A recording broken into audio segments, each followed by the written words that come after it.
Welcome back to burning issue.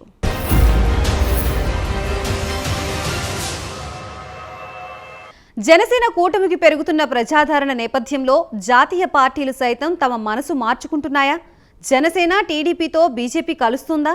Pawan వ్యూహాలు ఫలిస్తూ ఉండటంతో YCP AP బీజేపీలో చిచ్చు పెట్టేందుకు ప్రయత్నిస్తోందా? BJP national secretary BL Santosh చేసిన వ్యాఖ్యలేంటి? పక్క రాష్ట్రంలో ఎన్నికలు జరుగుతుంటే మోదీ ఏపీలో మకాం వేయడం దేనికి సంకేతం? Let's watch the story.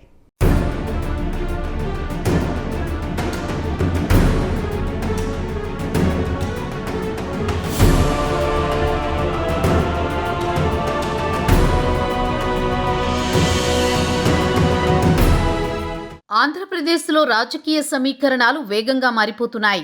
Janasena కూటమికి పెరుగుతున్న ప్రజాదరణ నేపథ్యంలో జాతీయ పార్టీలు సైతం తమ మనసును మార్చుకుంటున్నట్లుగా కనిపిస్తోంది. ఇప్పటికే రాష్ట్రంలో వచ్చే ఎన్నికల కోసం జనసేన టీడీపీ పొత్తు ఖరారు అవగా బీజేపీ మాత్రం వాటికి దూరంగా ఉంది. కానీ జనసేన బీజేపీ మాత్రం పొత్తులో ఉన్న సంగతి తెలిసిందే. అయితే జనసేన టీడీపీతో బీజేపీతో కలుస్తుందా అనే విషయంలో సందిగ్ధం నెలకొని ఉంది. కానీ ప్రస్తుతం జరుగుతున్న పరిణామాలు చూసుకుంటే ఆ పొత్తులో బీజేపీ కూడా కలిసే అవకాశాలను స్పష్టం చేస్తున్నట్లు తెలుస్తోంది.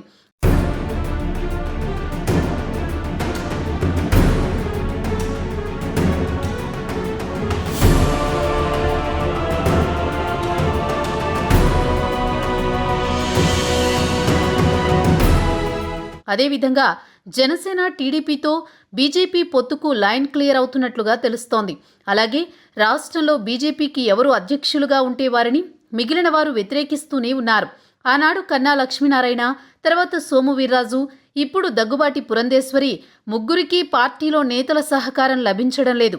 మద్యం, ఇసుక కుంభకోణాలపై ఆమె వైసీపీ ప్రభుత్వంలో ఒంటరిగా పోరాడుతుంటే పార్టీలో ఎవరు ఆమెకు అండగా నిలబడ్డం లేదని ఆరోపణలొస్తున్నాయి.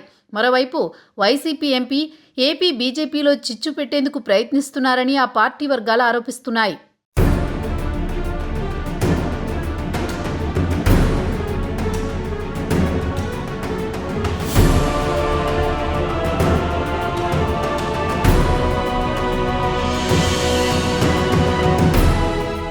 అటు రాష్ట్ర అధ్యక్షురాలు పురంధేశ్వరిని అనుచితంగా విమర్శిస్తుంటే ఆ పార్టీలో ఏ ఒక్కరూ ముందుకు వచ్చి వాటిని ఖండించడం లేదంటూ ఆమెకు సంఘీభావం తెలపడం లేదని రాజకీయ వర్గాలు అంటున్నాయి. దీంతో ఏపీ బీజేపీలో నేతల తీరు ఈ విధంగా ఉంటే వారి అధిష్టానం కూడా మరింత అయోమయం సృష్టిస్తోంది. మిత్రపక్షమైన జనసేనను పట్టించుకోకుండా దగ్గుబాటి పురంధేశ్వరిని నిందిస్తూ ఏపీ బీజేపీలో చిచ్చు పెట్టేందుకు ప్రయత్నిస్తున్న వైసీపీకే ఎక్కువ ప్రాధాన్యత ఇస్తోందని అభిప్రాయపడుతున్నారు. అయితే అనూహ్యంగా తెలంగాణలో జనసేనతో పొత్తులు పెట్టుకోవడంతో వైసీపీ శిబిరానికి భయం పట్టుకుందని రాజకీయ విశ్లేషకులు అంటున్నారు.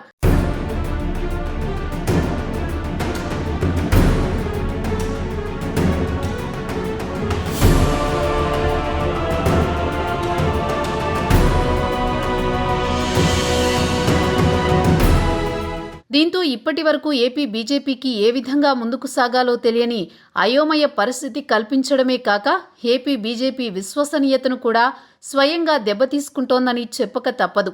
ఆనాడు కాంగ్రెస్ అధిష్టానం ఏపీ కాంగ్రెస్ను బలి చేసుకుంటే ఇప్పటిదాకా బీజేపీ అధిష్టానం కూడా అదే విధంగా వ్యవహరిస్తుండడం చాలా ఆశ్చర్యం కలిగిస్తుందని, రెండు తెలుగు రాష్ట్రాల్లో బీజేపీ ఎదిగేందుకు అధిష్టానం ఫోకస్ పెట్టినట్లు తెలుస్తోంది.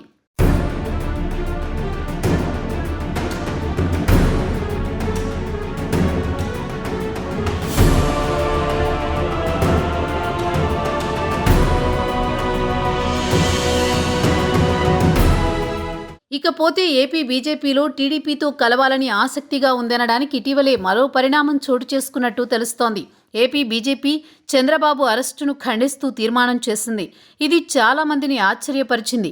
తాజాగా ఒంగోలులో జరిగిన తమ పార్టీ సమావేశంలో చంద్రబాబు అరెస్టును ఖండిస్తూ తీర్మానం చేశారు. BJP national secretary BL Santosh ఆధ్వర్యంలో ఈ సమావేశం జరగడం గమనించదగ్గ విషయం.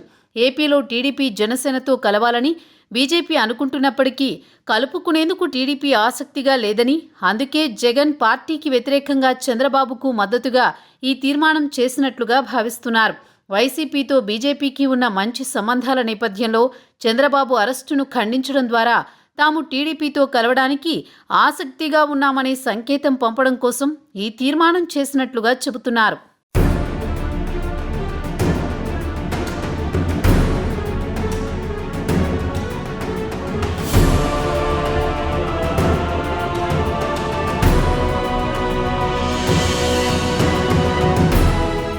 ఇదిలా ఉంటే తెలంగాణలో పోలింగ్ రోజున పక్క రాష్ట్రం ఏపీలో ఉండాలని ఆయన నిర్ణయించుకున్నట్టుగా తెలుస్తోంది. ఎప్పుడూ లేని విధంగా ప్రధాని మోదీ తిరుపతిలో 3 రోజులు ఉండనున్నట్లు బీజేపీ వర్గాలకు సమాచారం వచ్చింది. ఈ నెల 28, 29, 30 తేదీల్లో మోదీ తిరుమల తిరుపతిలో పర్యటిస్తారని తెలుస్తోంది. 28వ తేదీన తెలంగాణలో ప్రచారానికి చివరి గడువు. ఆ రోజున తెలంగాణలో ప్రచారం చేసి తిరుపతికి చేరుకునే అవకాశం ఉంది. 29వ తేదీన తిరుపతిలో కార్యక్రమాలు, తిరుమలలో శ్రీవారి దర్శనం పూర్తి చేసుకునే అవకాశాలున్నాయి. తెలంగాణలో పోలింగ్ రోజున అంటే 30వ తేదీన ఉదయం తిరుమల నుంచి ఆయన కార్యక్రమాలు ప్రారంభమై తిరుపతిలో కేంద్రం చేపట్టిన అభివృద్ధి పనుల పరిశీలన వరకు ఉండే అవకాశం ఉన్నట్లు సమాచారం.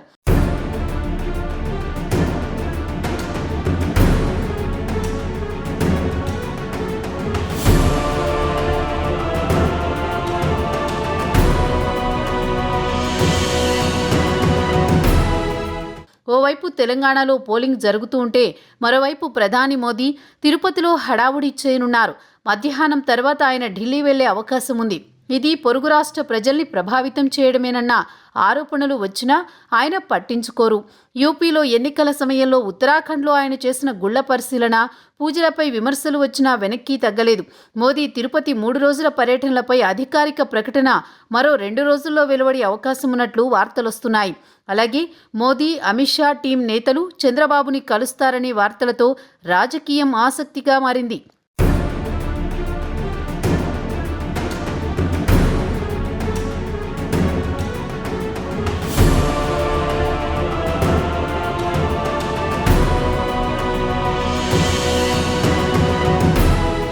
ఇకపోతే పవన్ చెప్పుకొస్తున్న మాటలు వైసీపీ విముక్త ఆంధ్రప్రదేశ్ స్థాపిద్దాం, ప్రభుత్వ వ్యతిరేక ఓటు చీలనివ్వను, వ్యూహాన్ని నాకు వదిలేయండి అనే మాటలు నిజం చేసేలా ఉన్నారని వైసీపీ నేతలు సైతం చర్చించుకుంటున్నట్లు తెలుస్తోంది.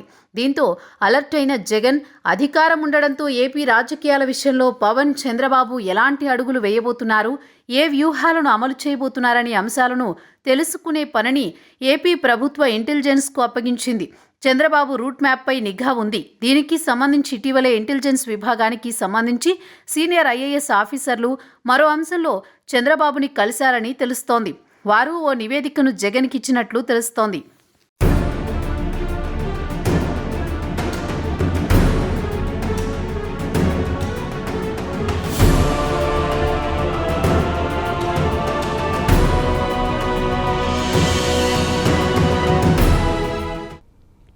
ప్రస్తుత రాజకీయ పరిణామాల నేపథ్యంలో పవన్ మార్క్ రాజకీయంతో ఏపీలో బీజేపీ, జనసేన కూటమితో కలిసి ఎన్నికలకు వెళుతోందా, లేదంటే వైసీపీ కుటీల రాజకీయాన్ని నమ్మి తోక పార్టీ లాగానే మిగులుతారా? కమలనాథులు తేల్చుకోవాలని జనసేన, తెలుగుదేశం వర్గాల్లో చర్చ సాగుతోంది. చూడాలి మరి ఏపీలో బీజేపీ దారిటా అన్నది.